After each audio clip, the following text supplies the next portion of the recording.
Welcome to today's live webcast on business disruption. In this episode, we're going to look at rural and regional small business. My name is Steve Waite. I'll be your host today. For those of you who don't know the Business Centre, we are a not-for-profit organisation with a 35-year history of helping small businesses in regional New South Wales. Now, at any time of disruption in our economy, in our society and in our personal lives, there is a normal impact on us as humans, perhaps from the stress of it and from the effect of change and what disorder it can often cause in our lives, in our communities and in our businesses. Today we'd like to view this from the perspective of rural and regional small business owners and how they have had to adapt through not only COVID-19 but drought, bushfires and floods, and how they are adapting now to disruption in rural and regional New South Wales and Australia in what might well be, Sue, a new normal that you've noted. So today we've got here an opportunity to delve into hearing about this through an initiative called the Great Lakes Food Trail. So imagine, if you can, whether it's freshly grown produce, craft beer, fine wines, seafood, sweet treats or other bounties of a region, but there was an easy way to find and follow all of that bounty through a thoughtful, curated way by visiting local producers, breweries, farms, vineyards, or taking an educational tour, or simply by dropping into where these producers and providores are along on a trail, and you can have an amazing tasty experience along the way. To tell us more about this model, how it came to be and how it works and what they have done in response to disruption and how they are approaching it now in this new disruption, is Sue Williams from the Great Lakes Food Trail. Sue's farms slow-grown heritage chickens on the family farm at Topi in the hinterland of Seal Rocks, and the Great Lakes Food Trail is about an hour north of Sydney, to give you a bit of perspective in New South Wales. As the founder of the Great Lakes Food Trail, Sue works closely with producers, providores and government agencies to foster and strengthen community connections. It's all about connection. But before we speak to Sue, we just would like to roll a film clip thanks to Channel 7, which I think gives a great insight. And this film clip features Catherine GERSBACH and Valley View Farm at Rainbow Flat, who had to completely adapt their working model when they had to shut down their kitchen cafe to the public. And they are a member of the Great Lakes Food Trail and have a market garden and kitchen cafe where they grow 4 types of organic garlic, 2 of which are award-winning varieties. So we're going to have a quick look at that film clip now. Back amid the chaos of the COVID-19 pandemic, there are some pockets of hope. Small producers in the Great Lakes are witnessing a wave of support for their products, helping to keep a popular event alive. It was a platform designed to help businesses grow. Now it's their lifeline. Launching only a few months ago, the online store Farm to Fridge couldn't have come at a better time. It means we can still operate in a small capacity, and by us doing what we're doing, like say with our meals for instance, we're still supporting the other local growers by buying their produce in. A similar concept will breathe new life into the Great Lakes Food Trail this weekend, an event that brings thousands to the farm gates, transforming to survive the health crisis. We have actually had to set online platforms up so that we could actually still connect with our community on an ongoing basis for this weekend and beyond. These producers banding together like never before, having already faced bushfires and drought, doing what they can to weather the storm, ensuring they'll be here when it's all over. Having cash flow so they can continue to provide food locally, which goes to the Great Lakes food security issue. The online move expanding their business in a way they've never seen before. We've had a terrific response to our online ordering, so we're now shipping out across Australia and we're doing the home delivery. The pandemic shining a light on what's on offer right on our doorstep. I'm probably working harder now than what I was, just like bagging up, our lettuce and carrots, beans, radish, all those things that were on our menu now are getting out to the wider community. Shannon McDonald, Prime 7 News. Volunteer. Thanks again to Channel 7 for that clip, and I just need to make a correction for the record there. That's KARINA GERSBACH. Sorry, thanks for that, Sue, for that reminder. Okay, time for us to start our conversation, and time for us, I guess the best place to start is how did we come about with this idea of the Great Lakes Food Trail? I know that it's like-minded producers, common goals of connecting, but you've got some core values as well about real food and what that stands for. And we had a wonderful conversation preparing for this conversation today. But tell us a bit more about how did it come about? What was the thinking behind it, Sue? The food trail initially was formed as part of a land care sustainable farming group called Topi, which is in between Woolton and Bungwall. It's a fairly big parish and district. And we were looking at ways of fostering a lot of green changes and other professional farmers to work together and develop food in an area that wasn't well known for food production. Yeah, you were saying, I guess, typically people would have associated seafood with that part of the world, but much more than that is there. Yeah, like the Great Lakes produces 70% of Australia's oysters. Wow. And ships an enormous amount of beautiful fresh seafood to Sydney regularly, but wasn't known for farming or dairies or other food production gardens. So did this come about because of a community need, a perception in the community that things weren't going well, you wanted things to go better, or what? It was a whole range of things going on, economic, environmental, all connected? There was a lot of economic discussions about the difficulty of being viable as a small producer or a family farm. Because there's not a lot of infrastructure to be able to pack and deliver produce. And you might be able to grow it okay, but being able to pack, store and distribute is a challenge of many small producers Australia-wide. So we were talking about that earlier. So it's not that many of our regional parts of our state don't have the fresh produce. It's the change in the way that we have food and have food delivered to our community and to our consumers. So you want to tell us more about that, some of the obstacles, but some of the opportunities that exist there for local producers, just the logistics of it. So the biggest obstacle in the Great Lakes is we don't have any cool room delivery or packing or storage facility. What does that mean? That means that there's nowhere for farmers to pack their produce, store it, and no way to deliver it to anybody else, whether it be Sydney or in just local suburbs. Yeah, and why is that? What used to exist before? There used to be a Great Lakes ice delivery service, but they shut down many years ago. And I guess it's a catch-22. Because it wasn't known as a food growing area, there wasn't the facilities. So we just had to start the ball rolling by supporting the farmers and trying to identify the needs and gaps. So the larger corporate businesses and organisations have developed real efficiency, haven't they? And we need that with growing populations. We need that, but at the same time, consumers and environment and environmental disruptions, such as now, kind of make it evident, doesn't it, that there is provision for, and there is a demand for fresh food, for local produce, isn't there? And there's a big demand for ethical produce. So people want to know how their food was grown. If you have healthy animals, then they're producing healthy food. And to do large-scale farming, you have to use feedlots and sheds for eggs. But the small producers are able to graze their animals on fresh, beautiful, nutrient-dense pastures normally, and that actually adds to the health of the animal and the food that you're eating. And consumers understand this. They know the difference between pasture-raised and shed eggs or meat. And there's a demand there. So some of the producers in the food trail, not all, but some of the producers in the food trail are producing high-quality, organic, ethical produce. And that's demanded by who? Where does it go to? What are some of the other organisations or businesses that consume that? We could probably send everything to Sydney and sell out quickly.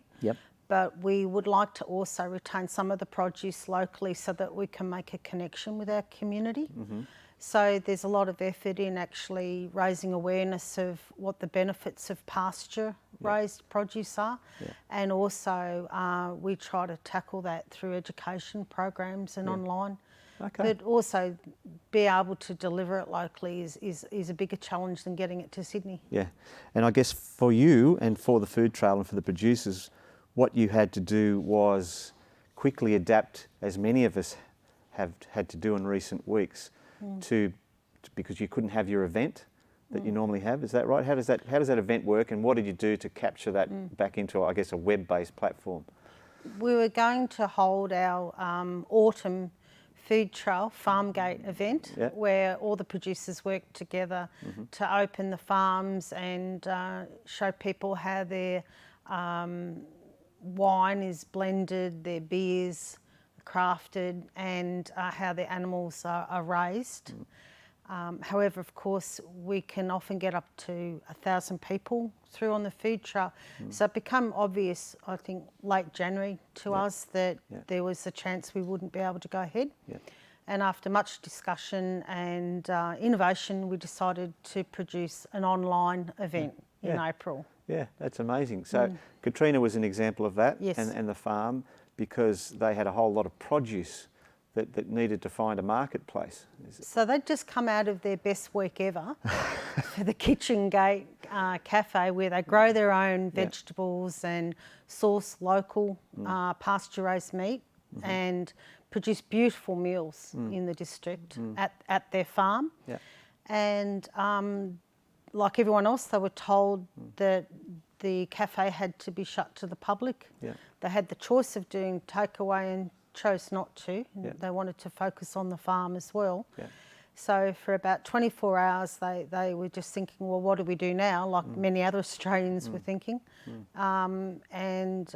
We discussed it and said, well, maybe we can sell your meals and your beautiful market garden vegetables on our online shop. Yeah, amazing.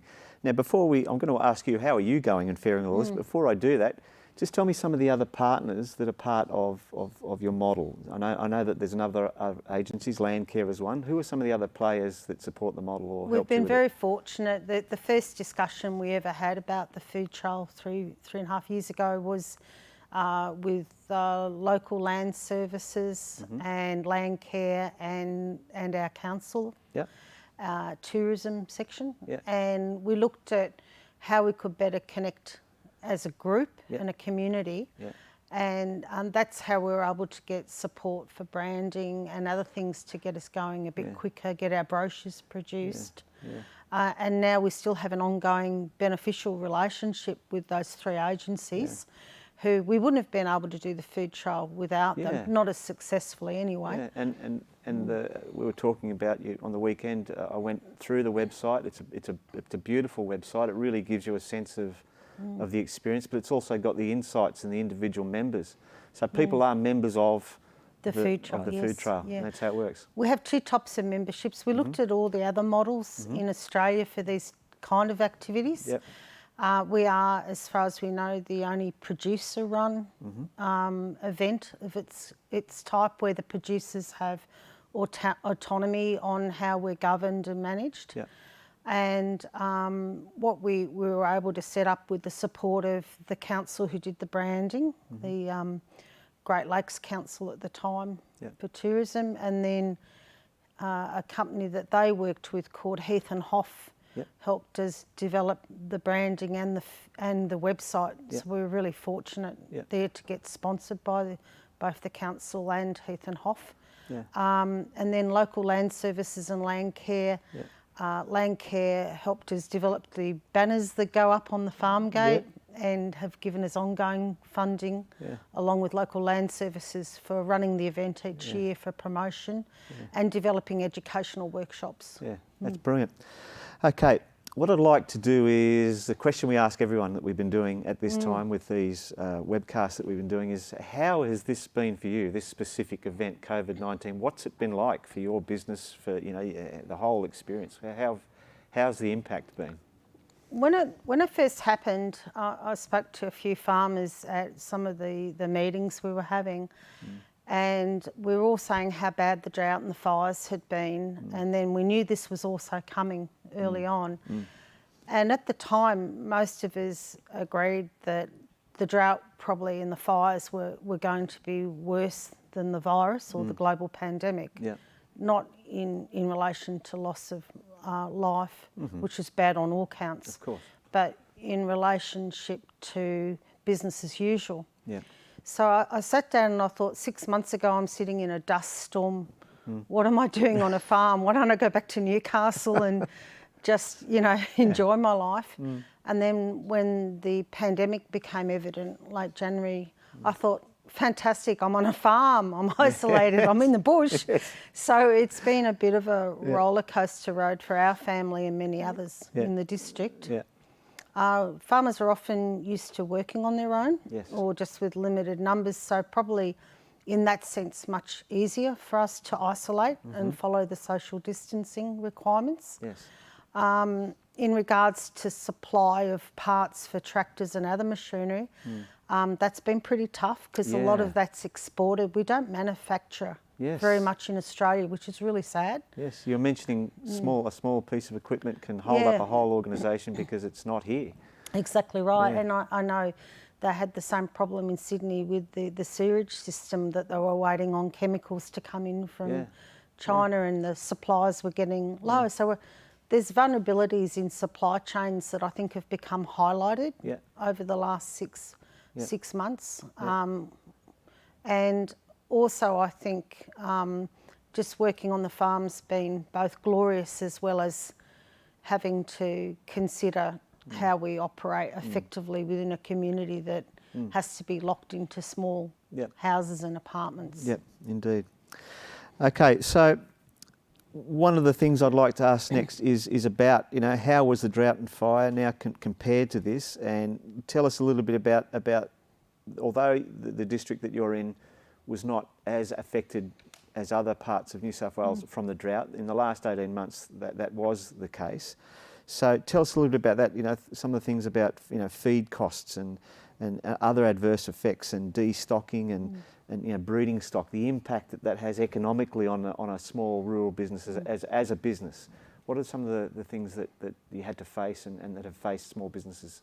Well, I think everyone Australia-wide's been grappling with the cost of feed doubling over the last few years due to the drought and having to more recently import some grain from overseas, whereas typically Australia is an exporter, not an importer of grain. On the Great Lakes and Barrington Coast where we live, we are a little bit more blessed with a higher rainfall than most, but it's certainly bit in over the last year, and like many of our inland counterparts, many producers had to destock. So having to sell stock when the prices are low is heartbreaking, and the time it takes to restock after when it does rain is considerable. So it's not something you bounce straight back from. So with regards to closures, and has there been any closures of businesses or people had to move on? Has that happened in your community? In our community, I've noticed a lot of shops shutting that support the rural areas and are critical. And especially around the bigger towns, it seems that every third shop is shut, which is very depressing and obviously heartbreaking for the families that had to close their business. All right, I want to move on now to sort of a two-part question. The first part was how has the Great Lakes food trail changed due to this disruption? And I know that we spoke of similar models around Australia, but there's one other that we might talk about, which is Serendipity Ice Cream in Sydney, which is a metropolitan setting. But just tell us a little bit about what the Great Lakes food trail has had to do to adapt in order to stay connected during this pandemic. What else have you done? Well, a lot of our producers, whether they be farmers or providores of other products such as wine and beer, have had quite a shock to their system. A lot of their income was at festivals and markets. And so their cash flows just dropped substantially. So fundamental business cash flow. And with craft beer, and I was listening on the radio this morning, it's affecting every craft beer business in Australia. You know, they had all these kegs ready to go for functions that couldn't be used because all the hotels, bars and restaurants had to shut down, and it's almost impossible to be able to put, once you've put beer into a keg, to be able to can it. So considerable losses for small businesses and medium-sized businesses in those areas. And also loss of cash flow. One of our producers used to make cheese locally, and then there was a disruption to milk supply, so they weren't able to work as a cheesemaker. It's just the flow-on effect's been quite significant. And as you say, you don't have what you had in the past, for example, the cold storage facility either. So Correct. if you've got bulk or you've got a whole range of stuff that you'd plan to sell, there's no facility to store it. Or if there is, there's going to be a cost, isn't there, to storage? Well, there's no community facilities at all for packaging, handling.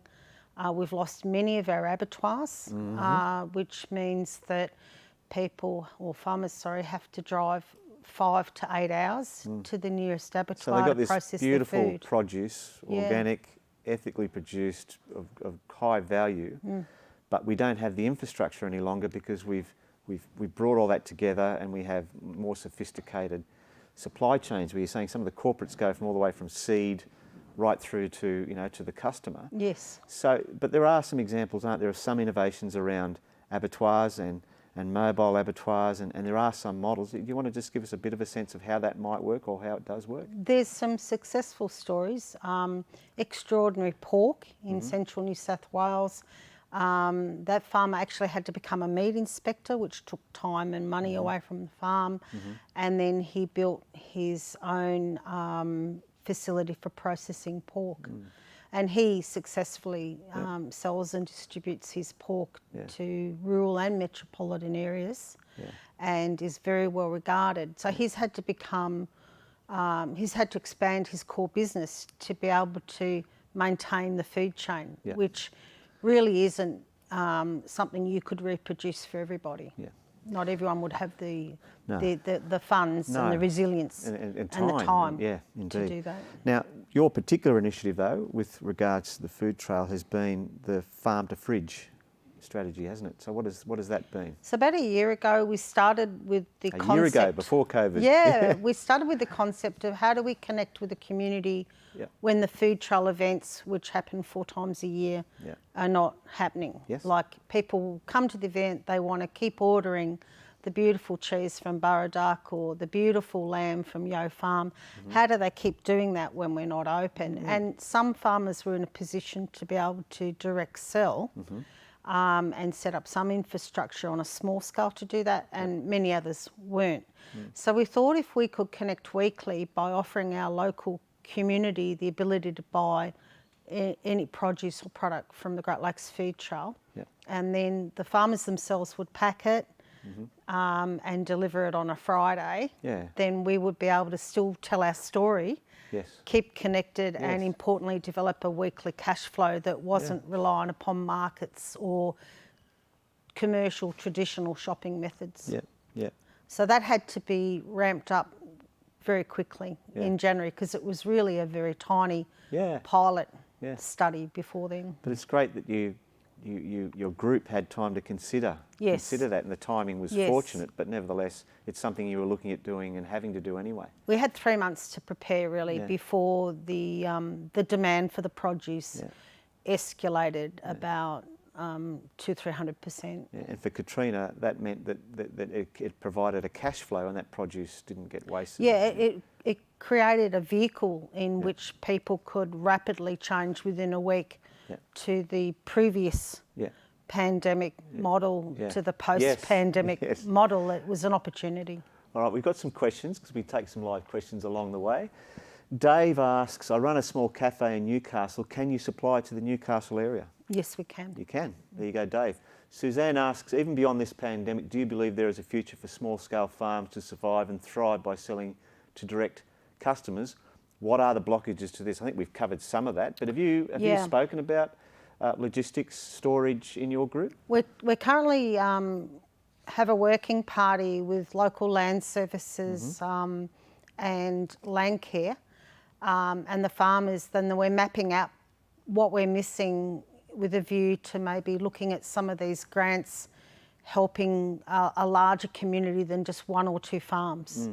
So instead of saying, we'll give each farmer a small amount of money, we're looking at if we all put our eggs together, can we get something that works commercially? All right, got Pat here. Due to the time lag of farm reproduction, how quickly do you think a farm can recover from the fires, drought, and now COVID-19? I mean, you're living it. What's it like? It really depends on whether you lost your topsoil. like how Wow. long you're in drought, because especially inland, you probably saw the news when there's massive dust storms and everyone's topsoil was being blown away, for want of a better word. It takes time to rebuild the biodiversity in the ground. Yes. So if you destocked in time, you were in a better position then to maintain your grass cover, and therefore once it rained, it wouldn't have been washed away down the river system. So it was a double whammy if you lost your topsoil. Very heartbreaking. Okay, we've got a really good question here, because I know we did have more of a conversation about this before we began. And you actually picked up a great book, which we have here, which in the back description of it says, in a world filled with disruptions of all kinds, from financial crises to climate change, scientists, social innovators, leaders and citizens are alike asking the same basic question. What causes one system to break down and another to rebound? How do we build better shock absorbers for ourselves and our communities, our economies, for the planet and the world? And that book's called Resilience by Andrew Zolli and Anne-Marie Healy. So the question that we have up here, which you might just spend a couple of minutes on, and one, as I said, we spoke about, was Wendy asks, please can you go deeper into the ethical side of the food trail? What, Sure. Yeah, give us a sense of that. So we have core values that we developed when we first came together as a group, and there was only 4 to 6 of us. We've got about 15 now. Yeah. Everyone came from their own perspective, whether it was organic, whether it was regenerative, whether it was horticulture, permaculture, every kind of culture. And everyone had their own core values. So it was important to whiteboard what the key points were. And when we put it up on a whiteboard, it started to actually look like our outcome statement of real food. So with only a little bit of moving around, we came up with the core values of real food, which is wholesome food, produced without chemicals, in ways that actually benefit the land and regenerate the land and our environment. Okay, and that's set out on your website beautifully, so people can get a sense of what those core values are. There's about 8 or 9 there. There's 8 for the words real food. Yeah, indeed. But it's not, you're aware of, because I guess you're in this network of organisations or collaborations similar to yours, and we did speak about another example in Sydney, which you might just give us a bit of an insight into, because it's not just, it's connecting up everything, and that's Serendipity Ice Cream. Serendipity Ice Cream have a really strong connection with the Great Lakes Food Trail. As an egg farmer, we were supplying eggs to them for some of their premium ice creams, which are absolutely delicious. And they also have a property in our district as well as in Sydney. So they were key stakeholders and actually do sell their farm to fridge line on our website, which is made from local produce. They also looked at how they could keep their workforce employed. So instead of traditionally selling their produce or their ice cream to cafes and restaurants and airlines that were closed, how can we keep our workforce operating to the best of our ability with, in this economy? And they set up the Great Australian Bite, BITE.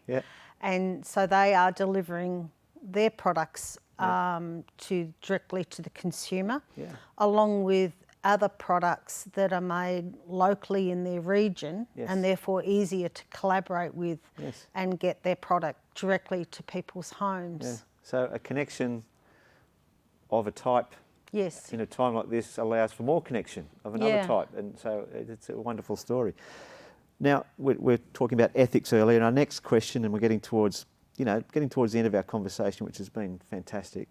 I want to ask you a question about what is the future, what is the good and bad? Has consumer behaviour changed forever? And I know when we spoke about that, you sent me your thoughts on this, and what you said was, at the end of your response to this, you said doing the same thing over and over again is like, and expecting a different result which is Einstein's definition of insanity. So tell us more about your thoughts about the future and about consumer behaviour changing. Well, I don't think we can expect the people that created the problem that we're in environmentally to fix it. Yes.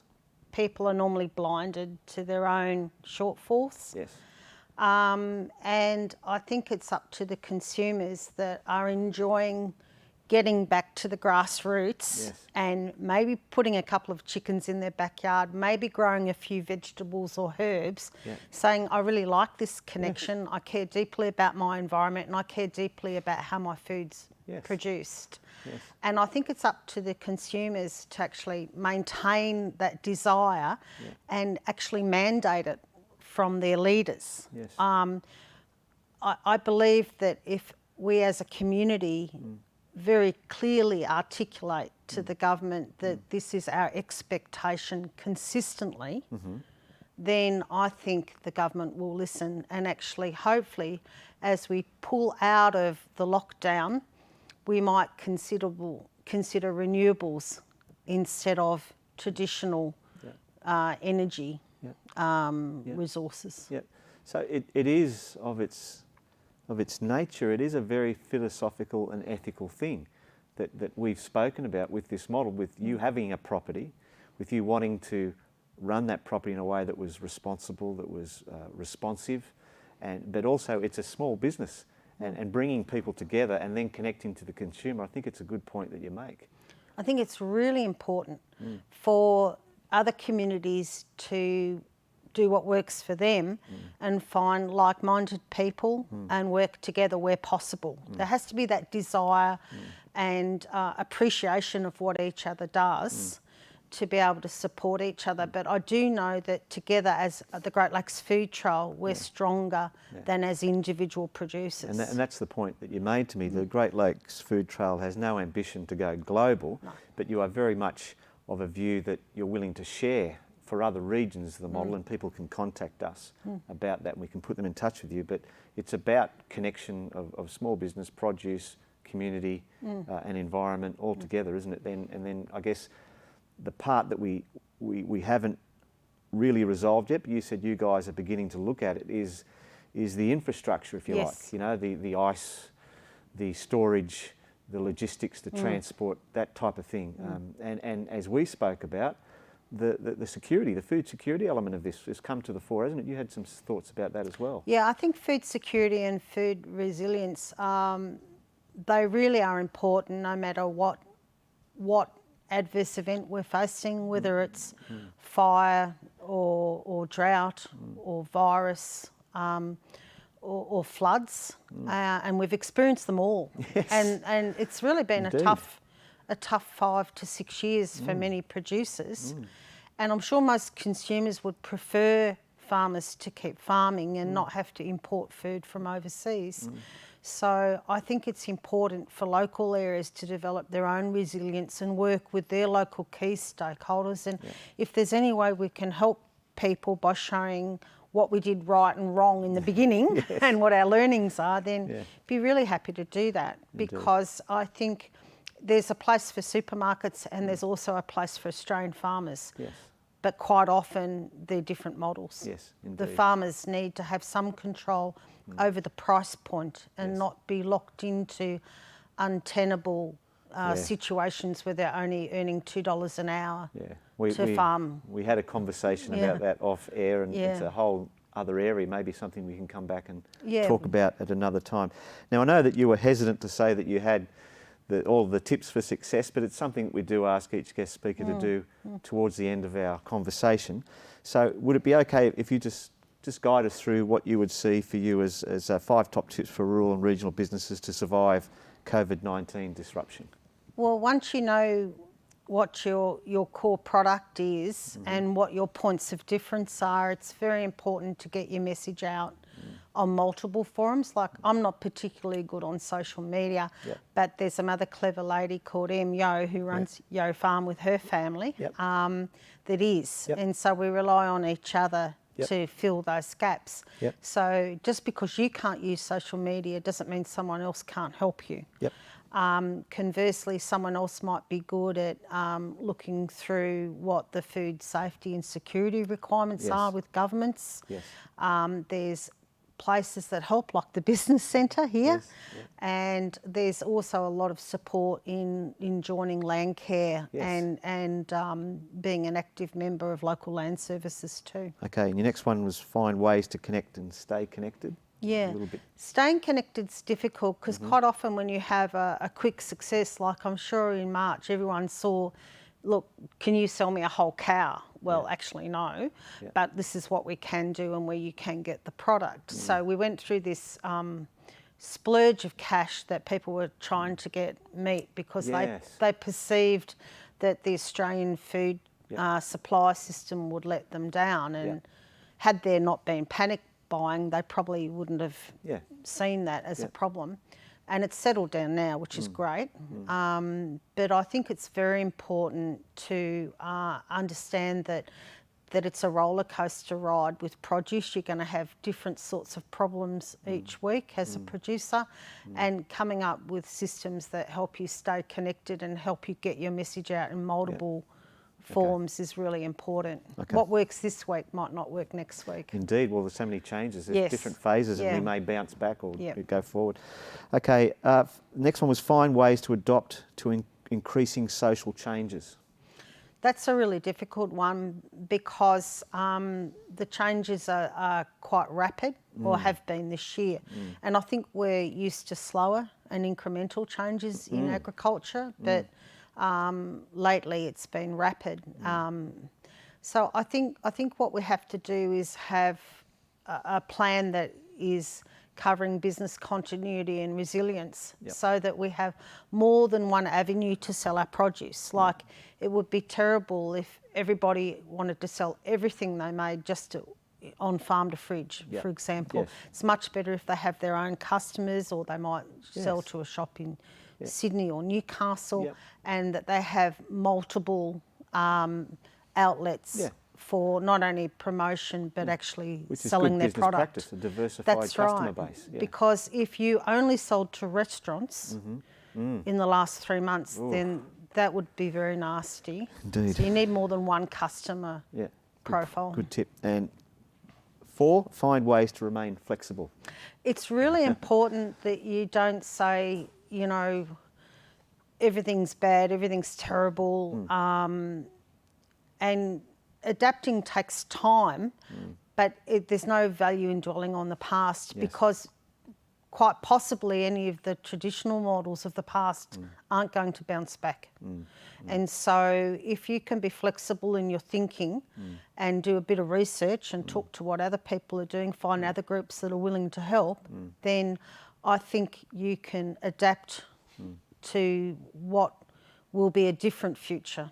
You make a good point. We listened to a Seth Godin webcast yesterday ourselves as a team, and one of the points that he made, an observation he made about COVID-19 was you can't just sit there and just not make a decision. At some point you've got to do something. We've got one more tip, and then we've got a couple of good questions I think that I'd love for you to have a chance to answer. But the last tip is listen and learn from your community.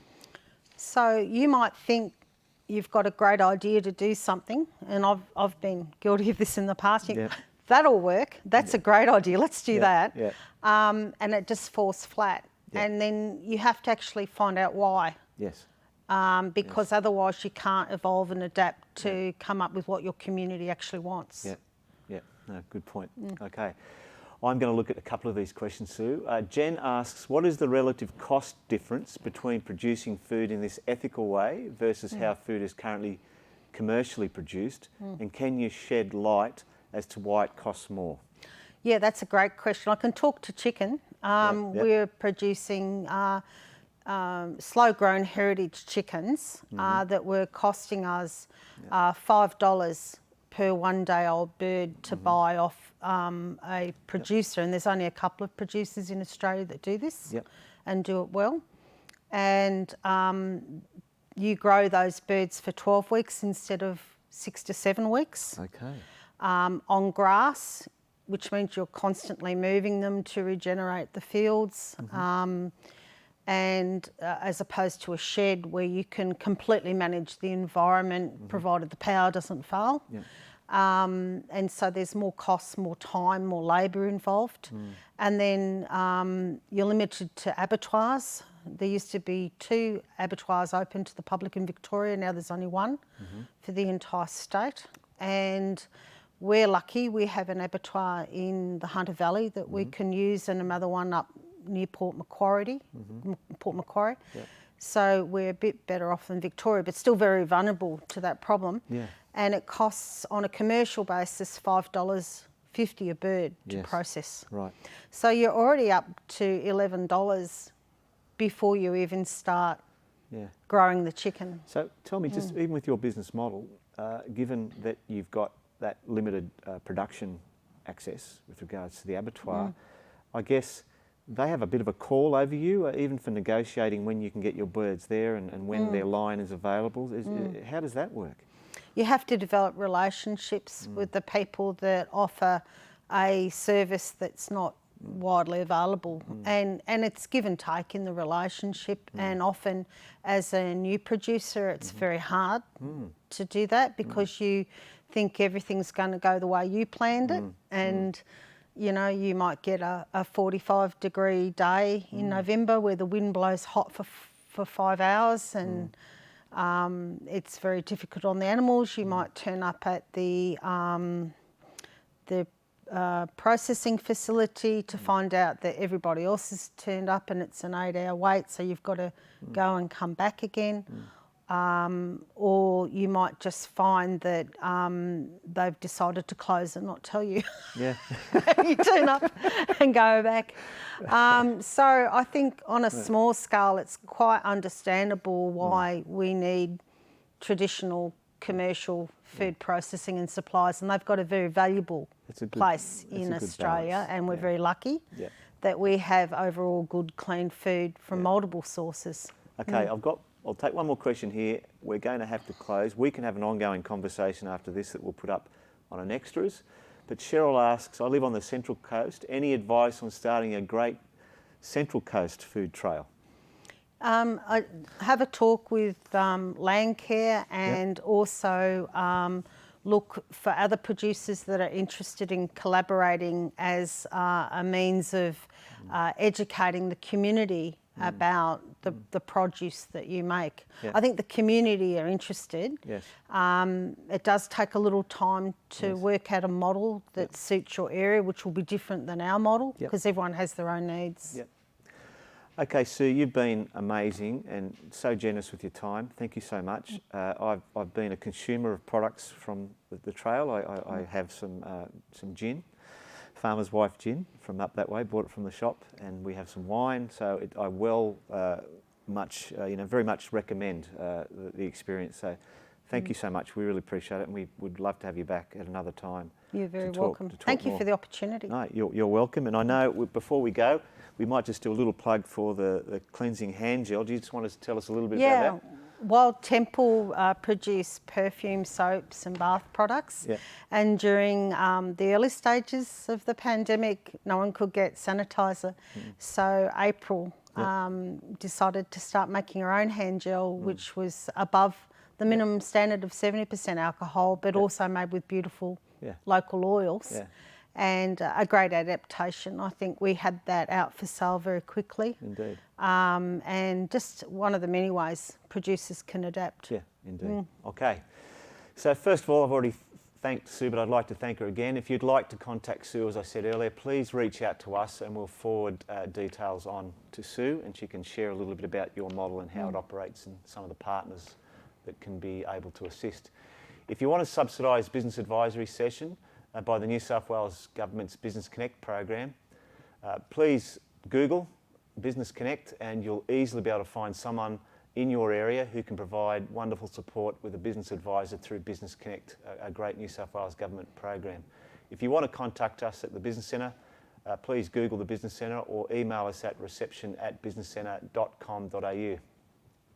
All of the episodes in this series will be made available online at the Business Centre YouTube channel and on a New South Wales Government website and platform, and we'll be posting bonus website extras, which I spoke about, where we have a bit of an additional conversation. That leads me to once again thank Jono and his amazing team at Forwardtronic, who provide the webcast expertise, technology behind this webcast, and who've been our AV partners over a whole range of projects and who we strongly endorse. If you'd like to talk with them about implementing webcasting as part of your business continuity and want to access this site here at the Business Centre to film or cast, then reach out to us or the guys at Forwardtronic. Thank you once again for joining us, and we look forward to seeing you at the next webcast episode on business disruption. Thank you.